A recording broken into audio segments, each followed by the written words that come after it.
नमस्कार। News nation digital के इस स्पेशल एपिसोड क्रिकेट की कहानियां में आपका स्वागत है। मैं हूं सुमित कुमार दुबे।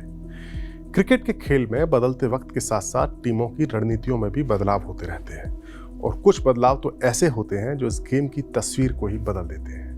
ऐसा ही एक बदलाव देखने को मिला था साल 1996 के वर्ल्ड कप में, जब श्रीलंका की टीम ने शुरुआती 15 ओवर्स में ताबड़तोड़ बल्लेबाजी करने की एक ऐसी रणनीति का आगाज किया था जिसने उसे वर्ल्ड चैंपियन बना दिया था। साथ ही बाकी टीमों की अप्रोच को भी इस रणनीति ने बदल दिया। लेकिन क्या आप जानते हैं कि उस वर्ल्ड कप में सनत जयसूर्या और रमेश कालू वितरणा की जोड़ी ने पारी की शुरुआत से ही ताबड़तोड़ बल्लेबाजी करने का चलन शुरू किया? तो वो फार्मूला दरअसल 1992 के वर्ल्ड कप में ही इजाद हुआ था और भारत के मास्टर ब्लास्टर सचिन तेंदुलकर सलामी बल्लेबाज बनकर उस फॉर्मूले को अपने गेम में लागू कर चुके थे। यही वो फॉर्मूला था जिसने सचिन को एक बेहद कामयाब सलामी बल्लेबाज बना दिया था। हमारे इस वीडियो में हम बात करेंगे और हम आपको बताएंगे कि कैसे 1996 के वर्ल्ड कप में श्रीलंका को चैंपियन बनाने वाले फॉर्मूले ने 2 साल पहले सचिन को एक सलामी बल्लेबाज बना दिया था। क्रिकेट को अगर हमारे देश में धर्म की तरह माना जाता है तो उसके गॉड हैं सचिन तेंदुलकर। लेकिन क्या आप जानते हैं कि सचिन मिडिल ऑर्डर बैट्समैन से सलामी बल्लेबाज कैसे बने? ये किस्सा बहुत ही इंटरेस्टिंग और अहम है, क्योंकि सलामी बल्लेबाजी ही वो पोजीशन थी जिसने सचिन तेंदुलकर को वनडे क्रिकेट में रिकॉर्ड्स के शिखर तक पहुंचा दिया। दरअसल साल 1989 में पाकिस्तान में अपने इंटरनेशनल करियर का आगाज करने वाले Sachin basically middle order batsman थे और चौथे नंबर, 5वें नंबर या 6ठे नंबर पर बल्लेबाजी किया करते थे। ये वो दौर था जब टेस्ट मैचों की तरह वनडे क्रिकेट में भी सलामी बल्लेबाजों का काम शुरुआती 15 ओवर में संभल कर खेलते हुए नई बॉल की चमक को कम करने का होता था, ताकि बाद में थोड़ी तेज बल्लेबाजी की जा सके जो बाद के आने वाले बल्लेबाज हैं। दुनिया की लगभग सारी टीमें ऐसा ही करती थी। आज भले ही वनडे क्रिकेट में 300, सवा 300 का स्कोर जीत की गारंटी नहीं होता हो, लेकिन तब 1990 के दशक में या उससे पहले 270 के आसपास के स्कोर को काफी मजबूत माना जाता था। हालांकि साल 1992 के वर्ल्ड कप में न्यूजीलैंड की टीम के सलामी बल्लेबाज मार्क ग्रेटबेच ने शुरुआत से ही ताबड़तोड़ बल्लेबाजी करने का एक्सपेरिमेंट किया था और जो कामयाब भी रहा था। और न्यूजीलैंड की टीम उस वर्ल्ड कप के सेमीफाइनल तक पहुंची थी। ये उसकी कामयाबी थी। सचिन का वो पहला वर्ल्ड कप था 1992 का और मार्क ग्रेटबेच को देखकर वो ये बात समझ गए कि ताबड़तोड़ बल्लेबाजी कितनी अहम है। और इसका एक फायदा और है, वो ये है कि चूंकि 50 ओवर के मैच में सलामी बल्लेबाज को ही सबसे ज्यादा बॉल खेलने का मौका मिलता है, यानी जितनी ज्यादा बॉल खेलने का मौका मिलेगा उतने ही ज्यादा रन बनाने के चांस होंगे।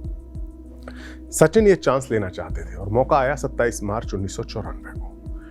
टीम इंडिया न्यूजीलैंड में वनडे सीरीज खेल रही थी। भारत पहला वनडे हार चुका था। उस वक्त अजय जडेजा और नवजोत सिंह सिद्धू भारत के लिए ओपनिंग किया करते थे। यही सलामी जोड़ी थी। ऑकलैंड में दूसरे वनडे से एन पहले सिद्धू की गर्दन में जकड़न हो गई और वो अनफिट हो गए।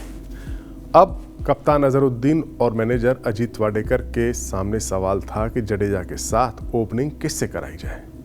सचिन को शायद इसी मौके की तलाश थी। उन्होंने खुद आगे आकर अपने कप्तान और मैनेजर से कहा कि वो ओपनिंग करना चाहते हैं, उन्हें बस एक मौका चाहिए। अजहर मान गए। इस मैच में न्यूजीलैंड की टीम पहले खेलते हुए महज 142 रन पर ऑल आउट हो गई। ऑकलैंड के तेज विकेट पर बतौर सलामी बल्लेबाज खेलने उतरे सचिन के बल्ले ने कमाल कर दिया। सचिन ने 49 गेंदों पर 82 रन ठोक दिए, जिसमें 2 छक्के और 15 चौके शामिल थे। भारत 24वें ओवर में ही ये मैच जीत गया।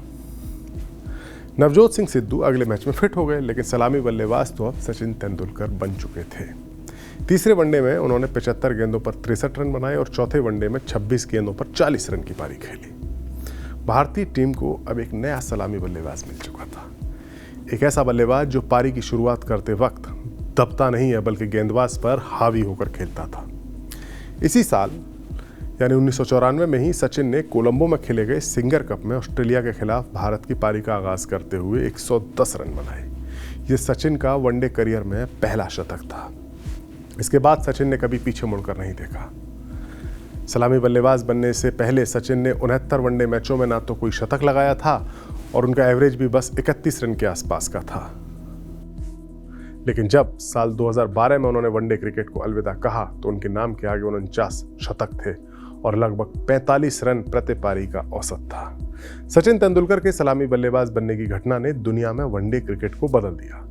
अब पहले 15 ओवर्स में ठुक ठुक करके खेलने की रणनीति घाटे का सौदा बन गई थी। साल 1996 का वर्ल्ड कप भारत, पाकिस्तान और श्रीलंका में खेला गया।